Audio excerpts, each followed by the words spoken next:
السلام علیکم الحمدللہ والصلاة والسلام علی رسول اللہ اما بعد وقال اللہ عز وجل یا ایہا الذین آمنوا اطیعوا اللہ واطیعوا الرسول ولا تبطلوا اعمالکم۔ معزز ساتھیو بھائیو،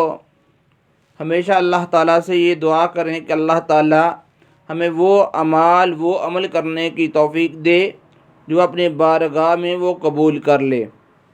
تو اللہ تعالیٰ نے اعمال کی قبولیت کا طریقہ بتایا ہے کہ میں کیسے اعمال قبول کرتا ہوں۔ تو اللہ تعالیٰ نے فرمایا یا ایھا الذین آمنوا، اے وہ لوگو جو ایمان لائے ہو، اطیعوا اللہ، میری بات کو مانو، میری اطاعت کرو، واطیعوا الرسول، اور میرے نبی محمد صلی اللہ علیہ وسلم کی بات کو مانو، ولا تبطلوا اعمالکم، اور اپنے اعمال کو ضائع نہ کرو۔ میرے محترم بھائیوں، میں چند ایک باتوں کی طرف چند ایک باتوں کی نشاندہی کرنا چاہتا ہوں، چند ایک باتیں بتانا چاہتا ہوں کہ جن کے کرنے کا نہ ہی اللہ تعالیٰ نے حکم دیا ہے اور نہ ہی نبی پاک صلی اللہ علیہ وسلم نے کر کے دکھایا ہے، لیکن آج ہم کرتے ہیں۔ تو اللہ تعالیٰ سے میں دعا کرتا ہوں کہ اللہ تعالیٰ ہمیں صحیح معنوں میں قرآن اور حدیث پہ عمل کرنے کی توفیق عطا فرمائے۔ میرے محترم بھائیوں، جب کوئی بھائی فوت ہوتا ہے، کوئی مسلمان فوت ہوتا ہے، تو ہمارے ہاں جب جنازہ ہو جاتا ہے تو اس شخص کو، فوت ہونے والے کو قبرستان کی طرف لے کر جایا جاتا ہے یا لے کر جا رہے ہوتے ہیں، تو ہمارے کچھ بھائی ساتھی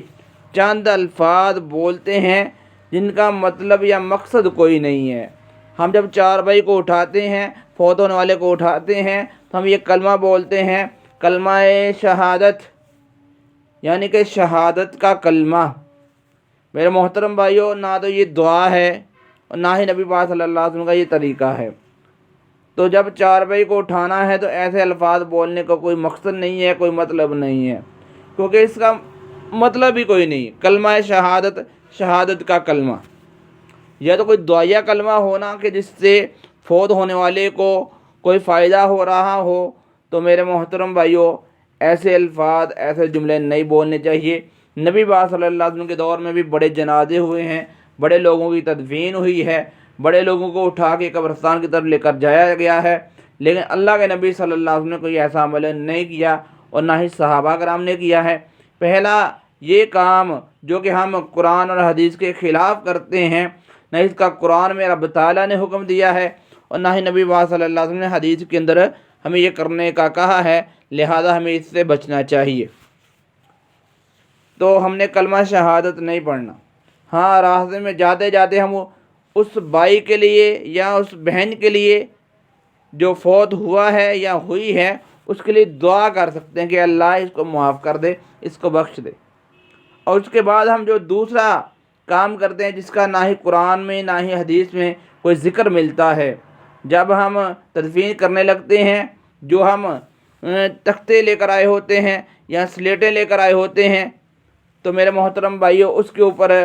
ہم کلمہ لکھواتے ہیں۔ کسی قاری صاحب کو، کسی حافظ صاحب کو ڈھونڈتے ہیں اور کلمہ لکھواتے ہیں۔ تو میرے محترم بھائیوں، اگر تو وہ بھائی فوت ہونے والا اچھا تھا، نیک تھا، نمازی تھا، تو اس کو اس کلمے کی ضرورت نہیں ہے، کیونکہ اس نے اس کلمے کے اوپر عمل کیا ہے، زندگی میں اپنی زندگی کو اس کے مطابق گزارا ہے، تو اس کو اس کلمے سے کوئی فائدہ نہیں ہونے والا، کیونکہ اس نے وہی اعمال جو اس نے زندگی میں کیے ہیں، وہی اعمال اس کو فائدہ دیں گے۔ تو اگر فوت ہونے والا بندہ اس کے مطابق نہیں تھا، کلمے کے مطابق نہیں تھا، کلمے کے مطابق اس نے زندگی نہیں گزاری اور نہ ہی اس نے اس کے مطابق اپنے شب و روز کو گزارا ہوگا، تو میرے محترم بھائیو تب بھی اس بھائی کو کوئی فائدہ نہیں ہوگا، کیونکہ کلمے کے اوپر عمل کرنے سے فائدہ ہوتا ہے، لکھنے سے کوئی فائدہ نہیں ہوتا۔ اور اس کے ساتھ ساتھ ہم جو تیسرا کام کرتے ہیں، جو کہ حدیث میں نہیں ہے نہ ہی قرآن میں ہے، کہ ہم جائے نماز بچھاتے ہیں قبر میں، تو یہ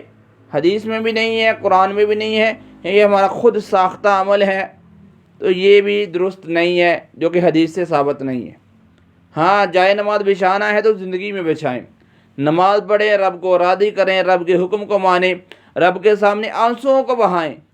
تاکہ ہم جب دنیا میں مصلی بچھائیں گے تو قبر میں فرشتے جنت کا بستر لگائیں گے، پھر اس دنیا کے جائے نماز کو کوئی وقت نہیں رہ جائے گی جب جنت کا بستر لگ جائے گا۔ تو میرے محترم بھائیو، جائے نماز رکھنے کی ضرورت نہیں ہے، جائے نماز ہم اپنے لیے رکھیں تاکہ ہم پنجگانہ نماز پڑھیں۔ ہم قبر میں تو رکھ کے آتے ہیں اور خود نماز نہیں پڑھتے، تو نہ ہی کلمہ لکھنے کا حدیث میں ہے، نہ ہی جائے نماز بچھانے کا حکم ہے، اور نہ ہی کلمہ شہادت پڑھنے کا قرآن میں اور حدیث میں کوئی ذکر نہیں ہے۔ یہ خود ساختہ عمل ہے، ان سے اجتناب کرنا چاہیے۔ اس کے ساتھ ساتھ ہم جو چوتھا کام کرتے ہیں کہ جب تدفین ہو جاتی ہے تو اس کے بعد ہمارے کچھ بھائی ساتھی اذان کہتے ہیں۔ تو میرے محترم بھائی، بات یاد رکھ لیں، اذان جو ہے یہ صرف نماز کے لیے ہے، اور اذان قبرستان میں نہیں ہوتی، اذان مسجد میں ہوتی ہے۔ تو لہذا اذان کا مقصد نماز پڑھنا ہے، لیکن ہمارے ہاں تدفین کے بعد اذان کہی جاتی ہے۔ تو میرے محترم بھائی، یہ سنت کے اور حدیث کے خلاف ہے، کیونکہ سنت وہ ہے جو نبی صلی اللہ علیہ وسلم کا طریقہ ہے، لیکن یہ سنت نہیں ہے، نہ ہی یہ طریقہ ہے۔ تو یہ خود ساختہ اعمال ہیں جو کہ ہم کرتے ہیں۔ تو اللہ تعالیٰ فرماتا ہے کہ ایسے اعمال کرنے کا کوئی فائدہ نہیں ہے، کوئی اجر نہیں ہے، کوئی ثواب نہیں ہے جس کے کرنے کا میں نے کہا ہے اور نہ ہی نبی محمد صلی اللہ علیہ وسلم نے کہا ہے، یعنی کہ جس کے کرنے کا نہ رب تعالیٰ نے کہا ہے نہ نبی صلی اللہ علیہ وسلم نے کہا ہے۔ اگر ہم ایسے اعمال کرتے ہیں تو ان کا اجر نہیں ہے، ان کا ثواب نہیں ہے،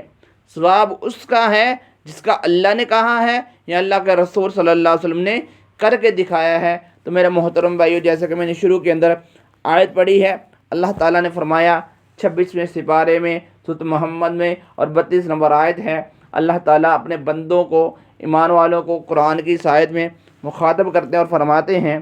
یا ایھا الذین آمنوا، اے وہ لوگوں جو ایمان والے ہو، جو کلمہ پڑھنے والے ہو، کلمے کے تقاضوں کو پورا کرنے والے ہو،